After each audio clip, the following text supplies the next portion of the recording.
Nagkontrobersyal nga roundabout rotunda sa Mandaue City. Padakan pa og palapdan sa ang intersection palibot ini.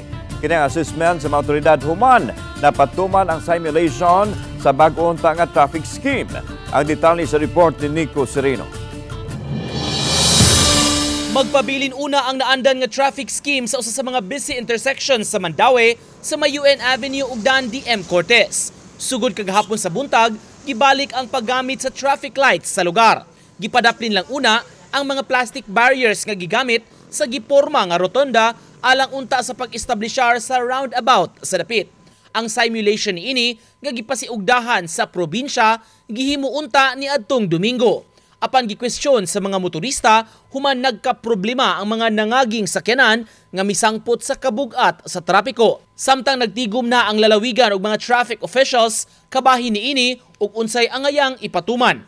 Lakip sa mitambong ang labaw sa team nga miasoy nga sa pagkakaron magpabilin ang naandan nga traffic scheme paggamit sa stoplight. Before anang kuan nang himuon nga padakan ang circumference anha gihapon ang kanang traffic light na gihapon na asod na. Apan sa tinguhang mapatuman gyud ang roundabout, matud ni Humawas, plano karon nga mas padakan pa gyud ang rotonda. Nahinabi sab sa gobernador ang mga lot owners nga andam musanong sa hangyo pagpalapad sa intersection. Nanay presentation ngadto sa mga engineers nga kinahanglan padakan. So ang target is 52 meters roundabout.